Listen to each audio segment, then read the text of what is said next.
தென்றலே மெல்ல பேசு இன்றைய எபிசோடில் என்ன நடக்கலாம் அப்படிங்கிறத பற்றி பார்க்கலாம். இன்றைக்கான எபிசோட் இன்ட்ரெஸ்டிங்கான சுவாரஸ்யமான எபிசோட் அப்படின்னே சொல்லலாம். பரமன்கிட்ட இளமதி வந்து அந்த இது குடித்ததுனால பார்த்தோம்னா அப்படியே மயக்கத்தில் ஒரு மாதிரி பேசுகிறாங்க.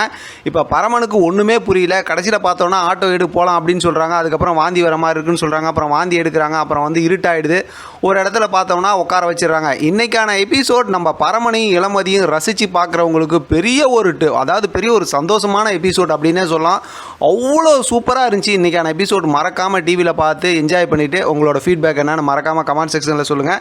நானும் சீக்கிரமாகவே நம்ம கமெண்ட்ஸ் எல்லாம் படித்து அது சம்மந்தமாக உங்களுக்கு நான் ரிப்ளை பண்ணுறேன். கண்டிப்பாக ரிப்ளை பண்ணுவேன். கிட்டத்தட்ட 2000 கமெண்ட்டுக்கு மேலே வந்துருச்சு. நான் ரிப்ளை பண்ணுவேன் அப்படிங்கிறதுல டவுட்டே இல்லை. கொஞ்சம் மட்டும் டைம் கொடுங்க. அடுத்து பார்த்தோம்னா இன்றைக்கான எபிசோடில் இப்போ இளமதி தான் அந்த மயக்கத்தில் இருக்காங்கல்ல, அந்த இதுக்கு லீலா கொடுத்தாங்களா, அதை குடிச்சிட்டு உடனே பார்த்தோம்னா பரமன் எலுமிச்சம்பழம் வாங்கிட்டு வந்து கொடுக்குறாரு. அதுக்கப்புறம் பார்த்துக்கிறாரு. அதுக்கப்புறம் இளமதி வந்து பரமன்ட்ட நல்லா பேசி ஃபோட்டோலாம் எடுக்கிறாங்க. இப்போ பரமன் வந்து இளமதி கிட்ட அவரோட காதலை நல்லபடியாக சொல்லிடுறாரு.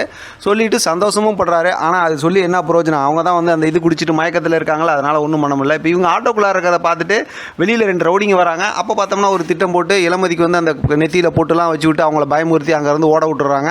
இப்போ இளமதிக்கு சாப்பாடுலாம் ஊட்டி விட்றாரு. சாப்பிட்றாங்க. அதுக்கப்புறம் பார்த்தோம் அப்படின்னா மறுபடியும் அவங்களுக்குள்ளார சும்மா ஜாலியாக ஒரு மாதிரி மூவ்மெண்ட் போகுது. இப்போ இளமதி வந்து எனக்கு தூக்கம் வருது அப்படின்னு சொல்கிறாங்க. இப்போ பின்னாடி சீட்டில் நீ படுத்துக்கோ, நான் வெளியில் உனக்கு காவல் காக்கிறேன் அப்படிங்கும்போது, எனக்கெல்லாம் நீ காவல்லாம் காக்க வேணாம், நானே பெரிய ரவுடி அப்படின்னு சொல்லி இளமதி இன்னைக்கு சரியான ஒரு நடிப்பு நடிக்கிறாங்க.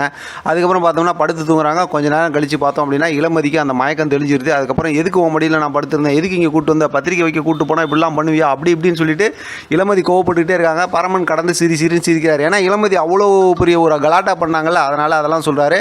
இப்போ எல்லா விஷயமே எக்ஸ்பிளைன் பண்ணுறாங்க. இருந்தாலும் இருட்டாயிடுச்சுல்ல. அடுத்து பார்த்தோம் அப்படின்னாக்கா அந்த கலாட்டாவோட இன்றைக்கான எபிசோட் முடிச்சிருக்காங்க. நாளை அப்படிங்கிற எபிசோடில் பார்த்தோம் அப்படின்னாக்கா இப்போ இளமதியோட அம்மா காந்திமதி ரிஷிக்கு ஃபோன் பண்ணி இந்த மாதிரி இளமதி பத்திரிக்கை வைக்க போகிறாங்க, இப்போ வரைக்கும் வரல, நைட் ஆகிடுச்சு அப்படிங்கிற மாதிரி ரொம்ப பயத்தோடு பேசுகிறாங்க. ஆனால் அங்கே பார்த்தா ரிஷி வந்து ஃபோனை லவுட் ஸ்பீக்கரில் போட்டு பரமனுக்கு முன்னாடி இளமதிக்கு முன்னாடி நின்று தான் பேசிக்கிட்டு இருக்காங்க. அதுக்கப்புறம் ரொம்ப அப்படியே சமாதானமாக பேசுகிற மாதிரி, ஆண்டி நீங்கள் கோவப்படாதீங்க, என் கூட தான் இளமதி இருக்காங்க அப்படிங்கிற மாதிரி அப்படியே பிளேட்டை மாற்றிடுறாங்க.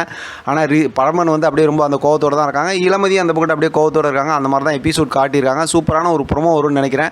இந்த மாதிரி ஒரு சுச்சுவேஷனையும் கண்டிப்பாக ரிஷி பார்த்தோம்னா அவங்களுக்கு சாதகமாக தான் பயன்படுத்திவாங்க. என்ன நடந்துச்சு அப்படிங்கிற விஷயத்தை பரமன் சொன்னாலும் இப்போ ரிஷி நம்ப போகிறது கிடையாது. இளமதி வந்து இந்த விஷயத்துலேருந்து கொஞ்சம் கொஞ்சமாக வந்து ரிஷி மேலே வந்து சந்தேகப்பட ஆரம்பிப்பாங்க அப்படின்னு தான் நான் நினைக்கிறேன். ஸ்டோரி அப்படி தான் கொண்டு போவாங்களோ அப்படிங்கிற மாதிரி யோசிக்க தோணுது. ஏன்னா அந்த ரவுடிங்க பயந்து போய் போலீஸில் சொல்லி கூட கூட்டிகிட்டு வந்திருக்கலாம். பார்க்கலாம் அடுத்த கதை எப்படி இன்ட்ரெஸ்டிங்காக கொண்டு போகிறாங்க, என்ன நடக்குதுங்கிறத தொடர்ந்து பேசலாம். ஆதரவு கொடுங்க. இதை பற்றி உங்களோட கருத்து கமெண்ட் பாக்ஸில் தெரியப்படுத்துங்க. தொடர்ந்து ஆதரவு கொடுங்க. தேங்க்யூ ஃபார் வாட்சிங்.